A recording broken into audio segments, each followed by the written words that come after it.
आज हम लोग चर्चा करेंगे सल्फ्यूरिक एसिड की। इसके पहले वाले चैप्टर में हम लोगों ने सल्फर डाइऑक्साइड चैप्टर का टॉपिक में सल्फर डाइऑक्साइड के विषय में पढ़ा था। आज हम लोग चर्चा करने जा रहे हैं सल्फ्यूरिक अम्ल की।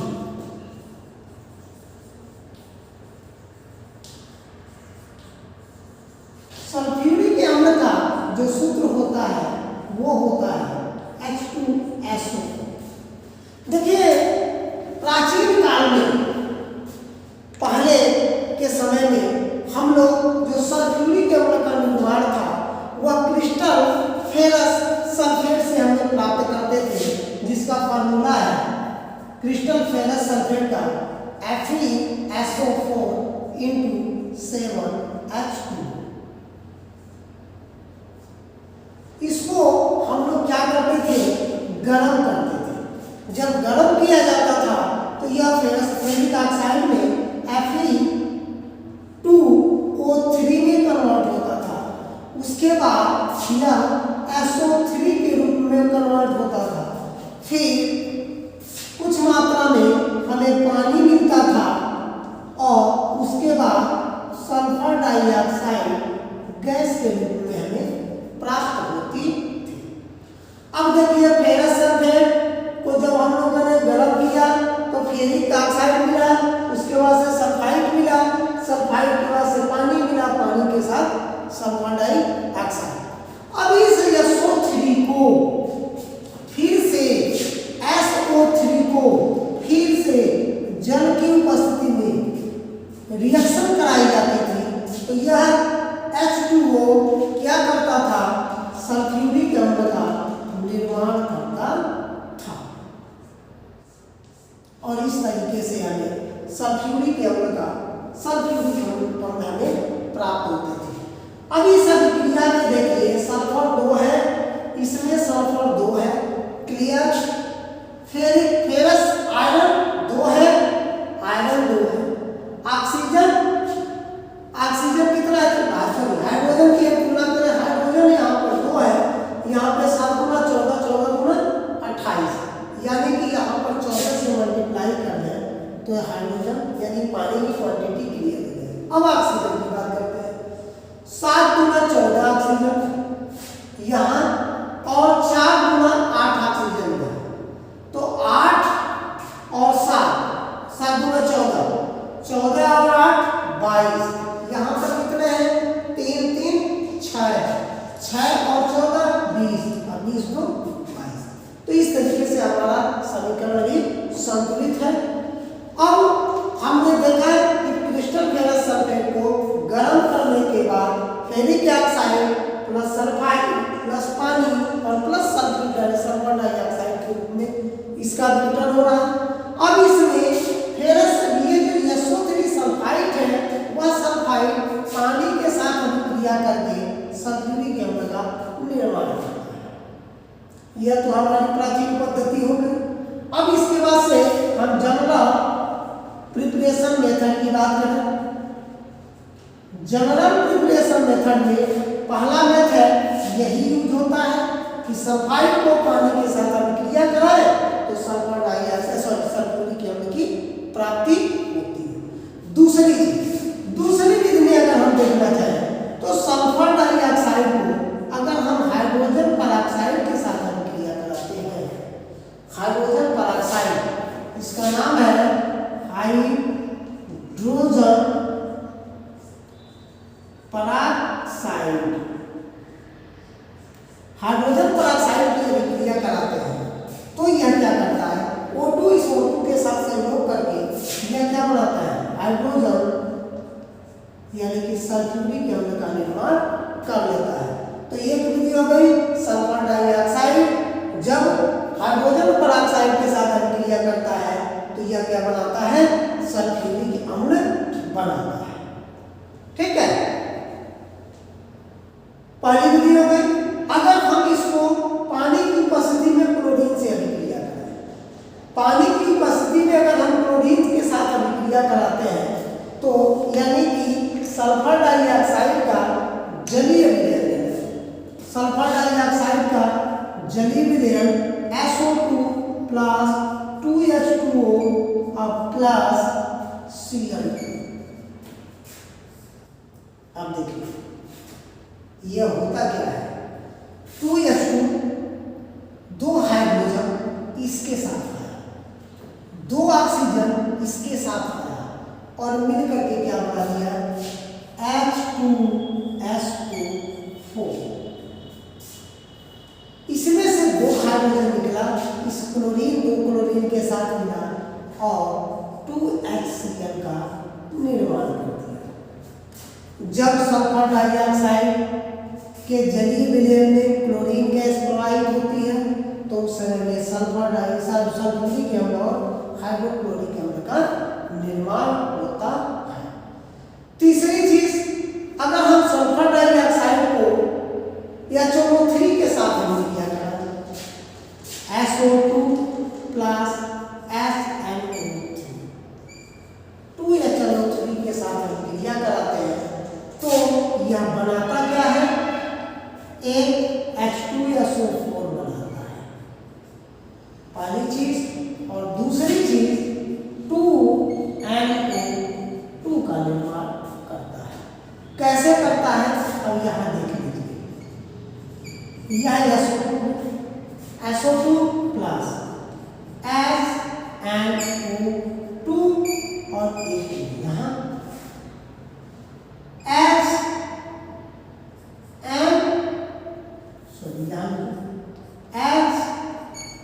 SNO2 और एक ऑक्सीजन है। अब किया क्या, इसको चाहिए, यह हमें बनाना क्या है, सल्फ्यूरिक एसिड। यह क्या करता है, यहां से ये बॉन्ड ब्रेक होती है, यहां से ये बॉन्ड ब्रेक होती है, यहां से ये ब्रेक होती है,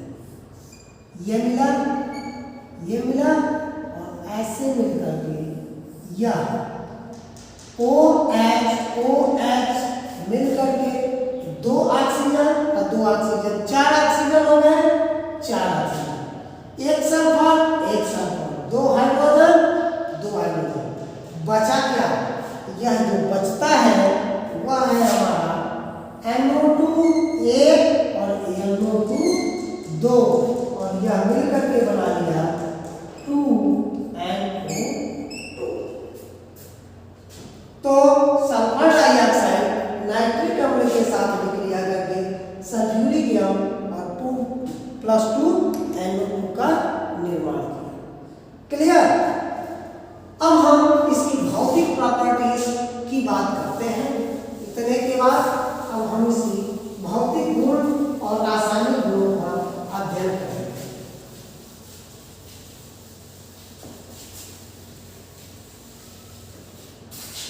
अब देखिए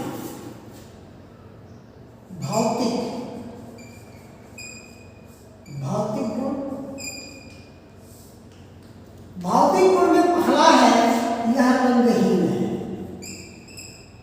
दूसरा यह तेल जैसा गाढ़ा द्रव है, तीसरा इसे तनु करने के लिए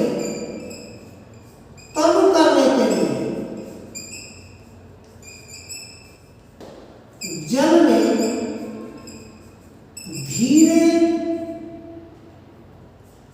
धीरे धीरे मिलाया जाता है।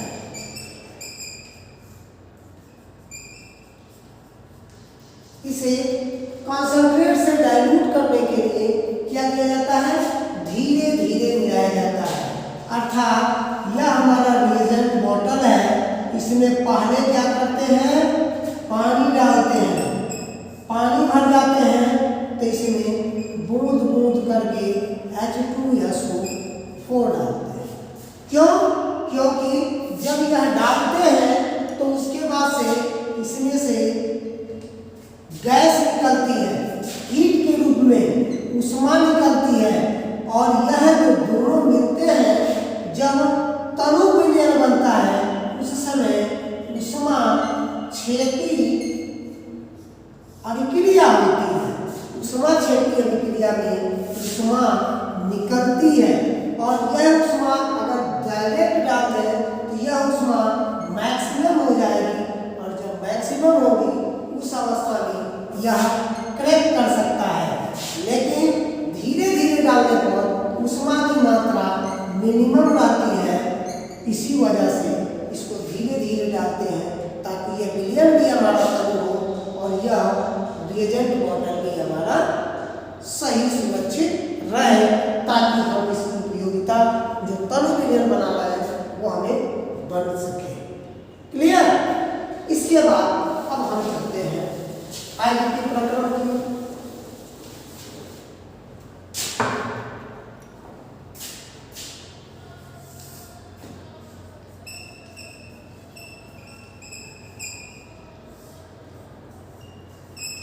रासायनिक गुण।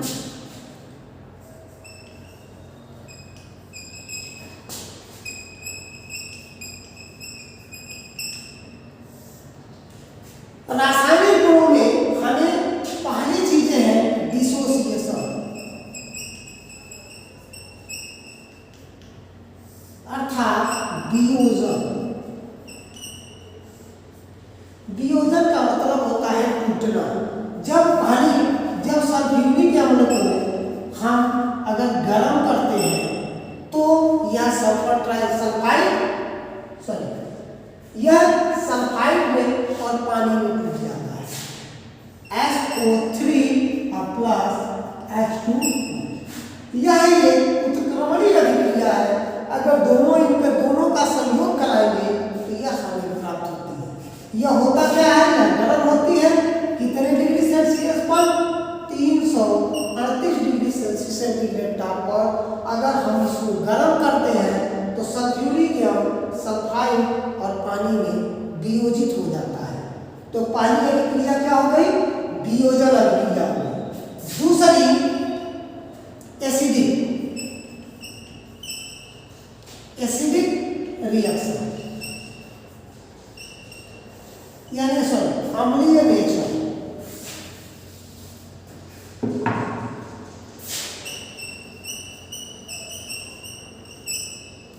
अम्लीय गुण। अम्लीय गुण में पहला काम होता है कि यह दो तरीके के आयन देते हैं। यह क्या होता है? इनका आयनन दो पदों में होता है। आयनन दो पदों में होता है। कौन कौन सा? एक हम जानते हैं, यह अगर अम्लीय गुण कोई अम्ल है तो वह सबसे पहले क्या देता है? H+ आयन देता है।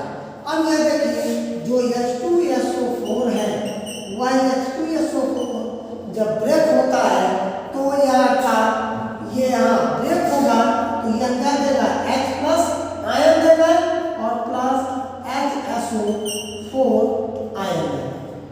अब देखिए होता क्या है? यह हम जानते हैं यह अगर अम्ल है तो यह इतना H+ आयन देना ही देना है। तो H2SO4 को हम पानी के साथ अभिक्रिया कराते हैं तो यह बनाता है H3O। क्यों? क्योंकि H2 वो है, इसमें से एक हाइड्रोजन ब्रेक करेगा, यह H+ आयन बनेगा, यह H+ आयन H2O के साथ आएंगे तो H3O प्लस होगा और प्लस HSO4 के माइनस होगा। क्लियर? अब यह HSO4 ये क्या करता है? HSO4 माइनस और प्लस H2O। अब यहाँ से यह क्या करता है?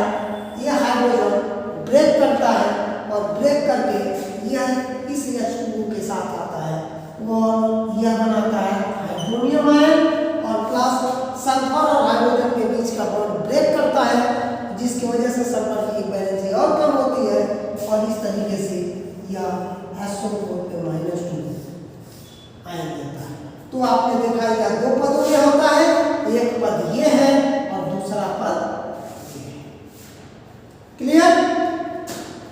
तीसरी चीज, तीसरी ये है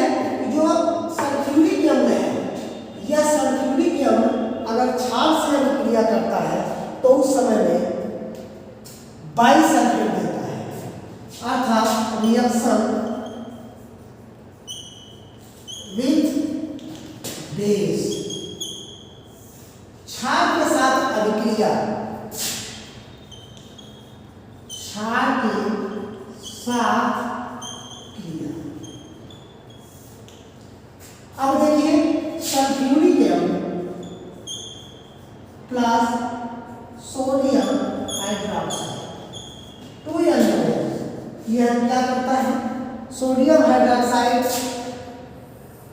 यहाँ से ब्रेक करता है बॉन्ड को और यह सल्फेट से बॉन्ड को ब्रेक करता है और यह बना जाती है सोडियम सल्फेट। सही है? नहीं, यह सोडियम सल्फेट न बना करके सोडियम बाइसल्फेट का निर्माण करते हैं।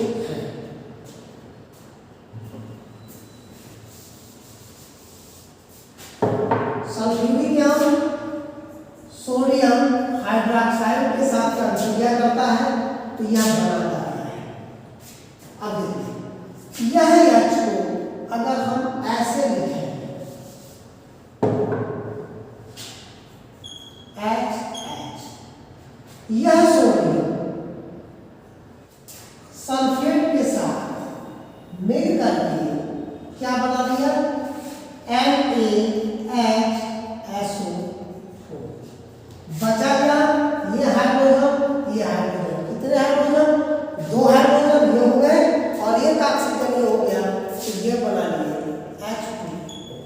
तो क्या बना लिए, सोडियम बाइसल्फेट।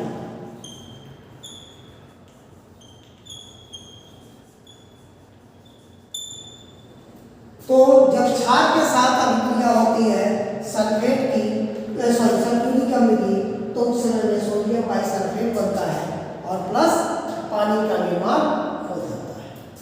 क्लियर? अब हम अगर इसी तरीके से सल्फाइड के साथ हो, जब सल्फाइड के साथ अभिक्रिया होती है sulphide plus H2SO4 gives sulphur dioxide carbonate. अब कैसे, आप देख लीजिए, यहां पर हम लेते हैं सोडियम सल्फाइड, क्या ले रहे हैं, सोडियम सल्फाइड और प्लस H2SO4। अब ये क्या करेंगे, सोडियम सल्फाइड H2SO4 के साथ अभिक्रिया करते हैं तो यह हमारे क्या बनाते हैं, पहला काम क्या करेंगे, यह सोडियम निकले और इस सल्फेट के साथ मिलकर के क्या बना लिए, सोडियम सल्फेट। क्या बना लिए, सोडियम सल्फेट। ये SO3 है, इस SO3 से एक ऑक्सीजन निकला पार्शियली, अगर हम देखें तो डॉटेड एक ऑक्सीजन इसके साथ मिला और यह बना लिया क्या, H2O। तो यहाँ बचा क्या, 2 ही ऑक्सीजन बचे सल्फर के साथ, तो प्लस SO। ठीक, उसी तरीके से कार्बोनेट के साथ H2SO4 अभिक्रिया करता है तो यह बनाता है CO2, यानी कि CO2 गैस निकालता है। क्लियर? अब यह कैसे, अगर हम जिंक कार्बोनेट लें और उसके साथ सल्फ्यूरिक अम्ल लें, जिंक कार्बोनेट प्लस सल्फ्यूरिक अम्ल, यह जिंक क्या करेगा, इनके साथ बॉन्ड को ब्रेक करेगा, यह सल्फेट इनके साथ बॉन्ड को ब्रेक करेगा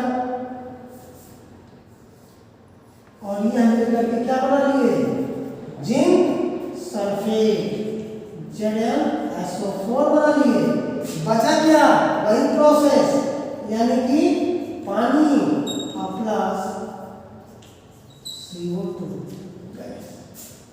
तो आपने देखा क्षार के साथ अभिक्रिया करता है तो सोडियम बाइसल्फाइड बनाता है, सल्फाइड के साथ अभिक्रिया करता है तो sodium sulphur dioxide gas release करता है, कार्बोनेट के साथ अभिक्रिया करता है तो कार्बन डाइऑक्साइड गैस रिलीज करता है।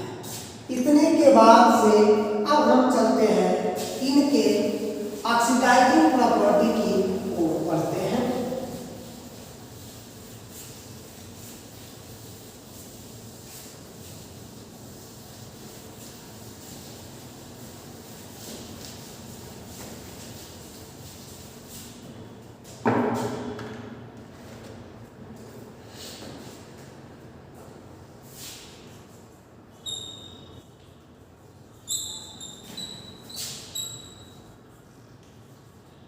यानी कि ऑक्सीकरण, ऑक्सीकारक गुण। देखिए सल्फ्यूरिक अम्ल यह एक ऐसा अम्ल है जो स्वयं ऑक्सीकृत होकर के सल्फर डाइऑक्साइड में अपचयित हो जाता है, यानी कि स्वयं टूट जाता है, इसको तोड़ने की जरूरत नहीं है, यह खुद यानी कि H2SO4 यह स्वयं ब्रेक होकर के सल्फर डाइऑक्साइड में टूट जाता है। और क्या करता है, कैसे टूटता है, अब इसकी बात हम चर्चा देखते हैं कैसे टूटता है। यह H2SO4 है, यह अपचयित कैसे हो रहा है, गर्म किया गया, जब गर्म किया जाता है तो पहले यह H2O में टूटता है, फिर सल्फर डाइऑक्साइड गैस निकलता है और यह नवजात ऑक्सीजन के रूप में बाहर आता है। अर्थात यह सल्फ्यूरिक अम्ल स्वयं अपचयित होकर के सल्फर डाइऑक्साइड को मुक्त करता है, यानी कि सल्फर डाइऑक्साइड में अपचयित हो जाता है। क्लियर, सल्फ्यूरिक अम्ल स्वयं टूटकर सल्फर डाइऑक्साइड में अपचयित हो जाता है। अब देख उसी तरीके से कार्बन CO2 में, सल्फर SO2 में अपचयित हो जाते हैं। अब लेकिन फास्फोरस H3PO4 में, फास्फोरस H3PO4 में अपचयित हो जाता है, लेकिन पोटेशियम आयोडाइड I2 में अपचयित होता है। पोटेशियम आयोडाइड I2 में अपचयित होता है। कैसे, इसका हम एक रिएक्शन अभी यहीं पर देख लेते हैं।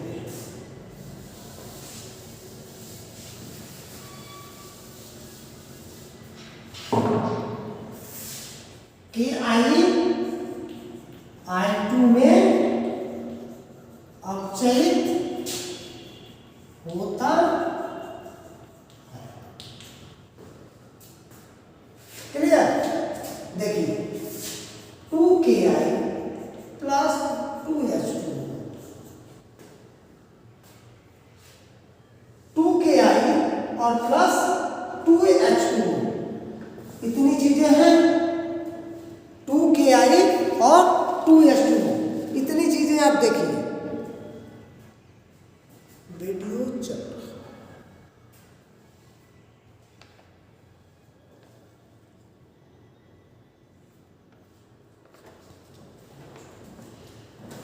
आपने देखा कैसे अपचयित होगा, यह पानी के साथ तो होगा नहीं, क्यों नहीं होगा, 2Ki plus H2SO4, potassium more reactive जन हाइड्रोजन, इसलिए यह हाइड्रोजन को रिप्लेस करेगा और K2SO4 में कन्वर्ट हो जाएगा। K2 2 K सल्फेट 1, अब 2I और 2H2 और ये 2HI के रूप में टूट जाता है।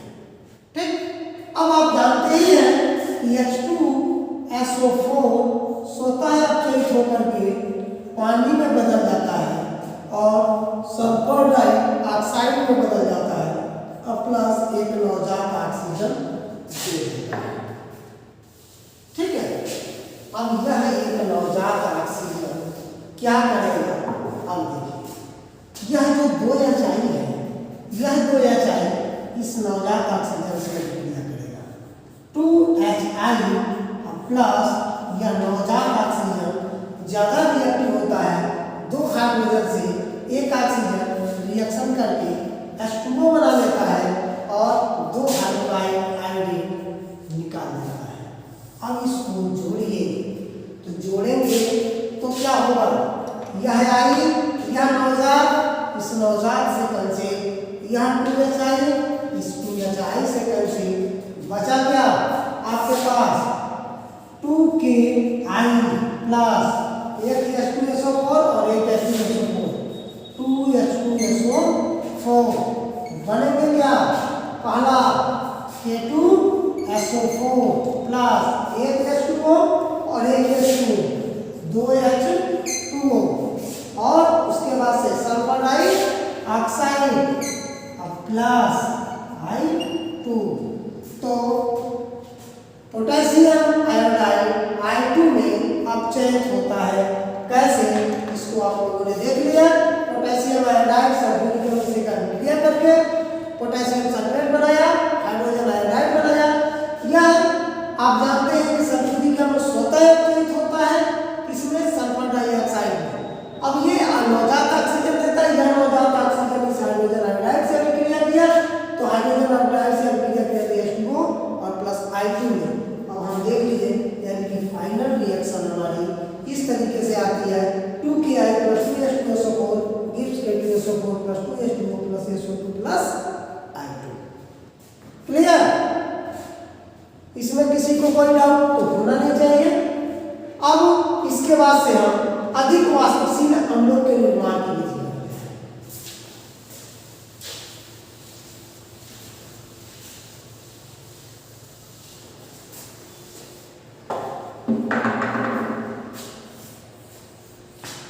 अधिक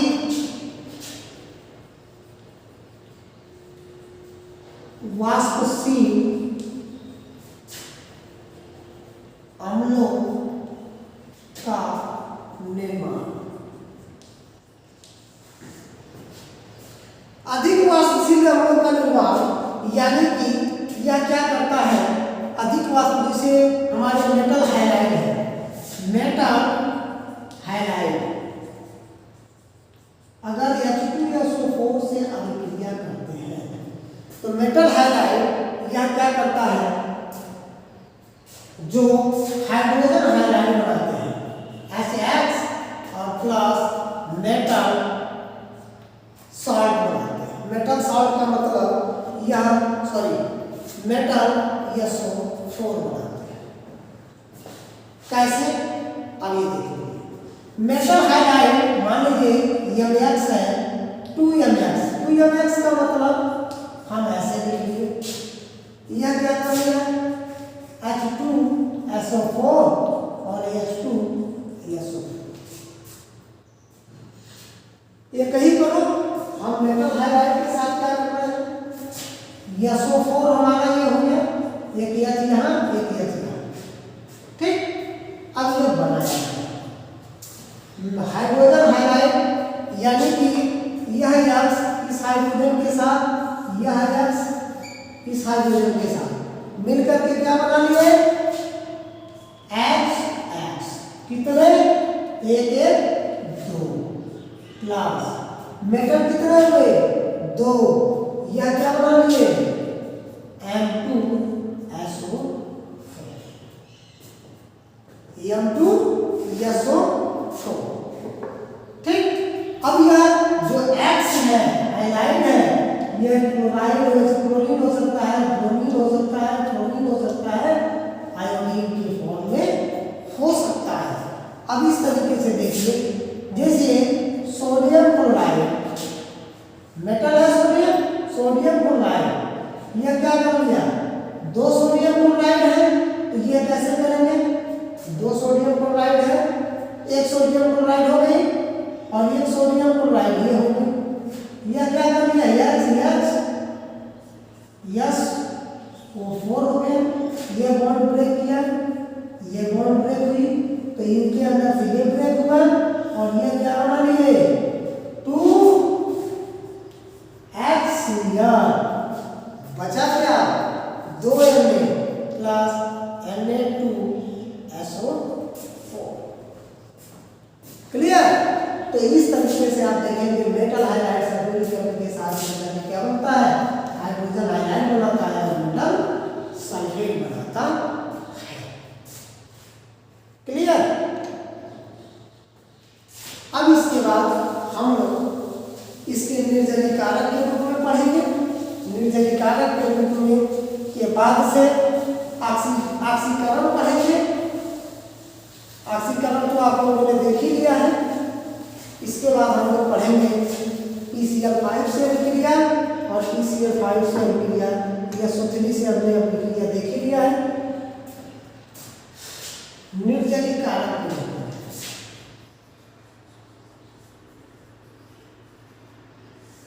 निर्जलीकारक के रूप में आपने देखा अधिक वाष्पशील अम्लों के साथ अभिक्रिया में यह हुई। अब हम निर्जलीकारक के रूप में हम फॉर्मिक अम्ल की बात करते हैं, HCOOH। जब फॉर्मिक अम्ल के साथ सल्फ्यूरिक अम्ल रिएक्ट करता है तो वह कार्बन मोनोऑक्साइड और पानी में बदल देता है। यानी कि यह जब अभिक्रिया होती है, फॉर्मिक अम्ल की अभिक्रिया जब सल्फ्यूरिक अम्ल की, यानी कि यह रहेगी हमारी कंसंट्रेट शांत सल्फ्यूरिक अम्ल की उपस्थिति में जब फॉर्मिक अम्ल को गर्म किया जाता है तो वह क्या करता है, कार्बन मोनोऑक्साइड और H2O में बदल देता है। यह हो गई हमारी फॉर्मिक अम्ल निर्जलीकारक, अर्थात यह सल्फेट हमारा निर्जलीकारक के रूप में अभिक्रिया करता है। और यह क्या करता है, इसको हम इस तरीके से लिखना चाहें तो इस तरीके से लिख सकते हैं कि HCOOH कंसंट्रेट सल्फ्यूरिक अम्ल उत्प्रेरक हो गया तो यह बदल दिया CO प्लस H2O में। यानी कि यह हाइड्रोजन, ये हाइड्रोजन इस OH के साथ मिलकर के पानी बना लिया और यह कार्बन ऑक्सीजन के साथ मिलकर के कार्बन मोनोऑक्साइड बना लिया। तो यह सल्फ्यूरिक अम्ल हमारा निर्जलीकारक के रूप में कार्य करता है। क्लियर। अब इसी तरीके से हम ऑक्जेलिक अम्ल को देख लें। निर्जलीकारक के रूप में हम ऑक्जेलिक अम्ल को अगर देखना चाहते हैं तो ऑक्जेलिक अम्ल का मतलब COOH, और यह क्या करता है, COOH को क्या करता है, कार्बन मोनोऑक्साइड, कार्बन डाइऑक्साइड और COOH यह क्या करता है, H2SO4 क्या है, कंसंट्रेट है। यह क्या करता है, इनको CO plus CO2 plus H2O में कन्वर्ट कर देता है। अर्थात यह क्या किया, COOH यह एक हाइड्रोजन और एक OH मिल करके क्या बनाती है, पानी। उसके बाद यह C और OO CO2 के रूप में और यह CO कार्बन मोनोऑक्साइड के रूप में आ जाते हैं।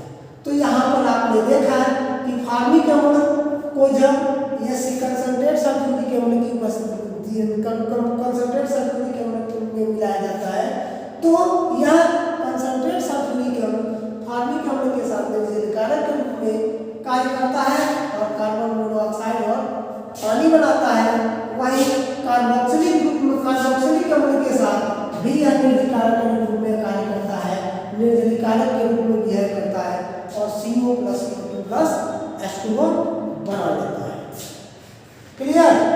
अब हम PCl3 के साथ दो चीजें हम देखेंगे, फास्फोरस पेंटाऑक्साइड के साथ और PCl3 के साथ फास्फोरस पेंटाक्लोराइड के साथ। अब देखिए, हम जानते हैं, we know that H2SO4 में दो OH ग्रुप होते हैं।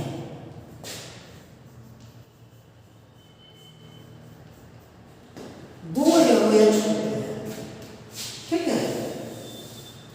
H2SO4 में दो OH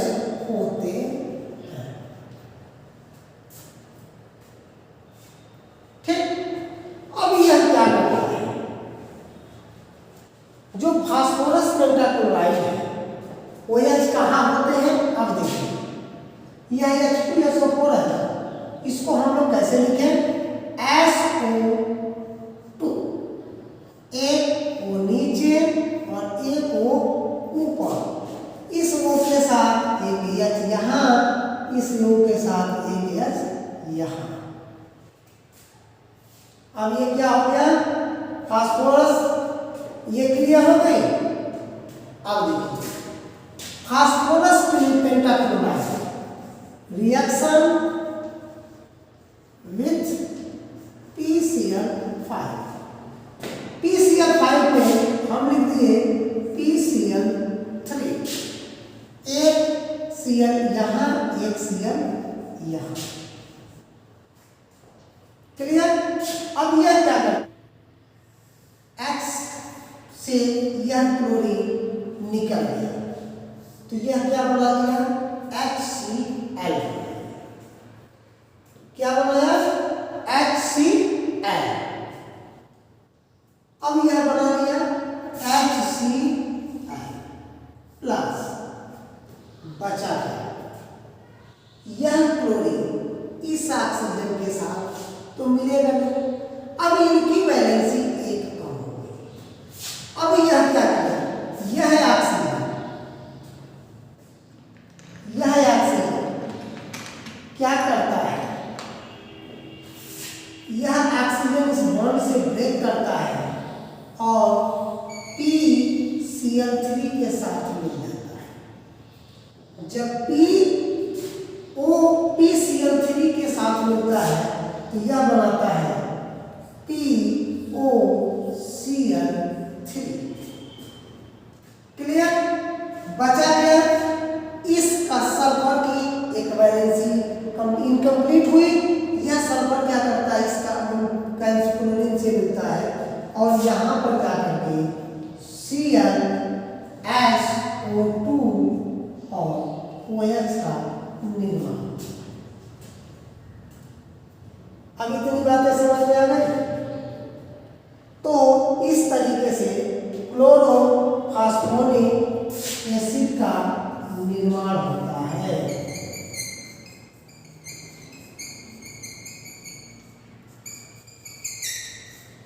क्लोरोफॉस्फोनिक अम्ल का निर्माण होता है। इसको आप लोग जानते हैं, फास्फोरिक क्लोराइड है या हाइड्रोक्लोरिक अम्ल है। यानी कि PCl5 जब सल्फ्यूरिक अम्ल के साथ क्रिया करता है तो वह क्या करता है? हाइड्रोजन को रिप्लेस करता है और हाइड्रोजन को रिप्लेस करके हाइड्रोक्लोरिक अम्ल, फास्फोरिक क्लोराइड और क्लोरोफॉस्फोनिक एसिड का निर्माण करता है। क्लियर? अगर हम इस PCl5 की अधिकता कर दें, अधिकता जब करते हैं तो यह क्या करता है? सीधा सीधा, यानी कि जब यह मात्रा 2 हो जाती है उस स्थिति में यह 2 क्लोरीन हो जाते हैं, यानी कि यह OH फिर विस्थापित होता है और इस तरीके से ClSO2 और Cl इस तरीके का रिएक्शन देते हैं, हम बाकी नहीं जाते हैं। अब हम इसके स्ट्रक्चर की बात करते हैं और स्ट्रक्चर के साथ ही इस टॉपिक की समापन होती है। अब इस स्ट्रक्चर को हम देखते हैं, यानी कि एक और चीजें देख लीजिए। चलिए हम सीधे स्ट्रक्चर, एक चीज का स्ट्रक्चर देखिए। H2SO4 का जो स्ट्रक्चर होता है वह होता है S डबल बॉन्ड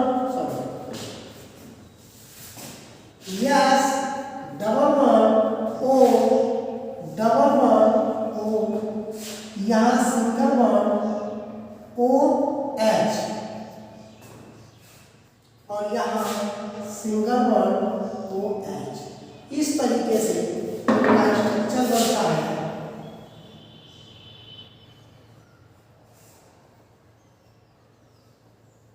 और यहाँ से स्ट्रक्चर आता है, इनकी इस तरीके की स्ट्रक्चर आती है। अगर हम इसको थोड़ा सा और डाइवर्ट करते हैं तो ऐसे ऐसे, तो इनका ऐसे है, सॉरी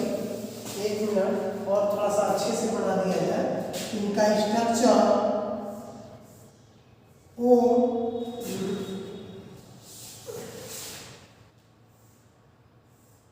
ये ओ ये ओ ये ओ एच ये ओ एच। तो इस तरीके से इनका स्ट्रक्चर ऐसे बनता है, ये ऐसे आते हैं, इनका स्ट्रक्चर ऐसे बनता है, ये ऐसे आते हैं, और जो इनका स्ट्रक्चर बनता है वो ओ से इस तरीके का बनता है। तो Al2SO4 का स्ट्रक्चर इस तरीके से बनता है और यहीं पर आपकी पूरी सल्फ्यूरिक एसिड की कहानी समाप्त होती है। Thank you. आज के लिए बस इतना।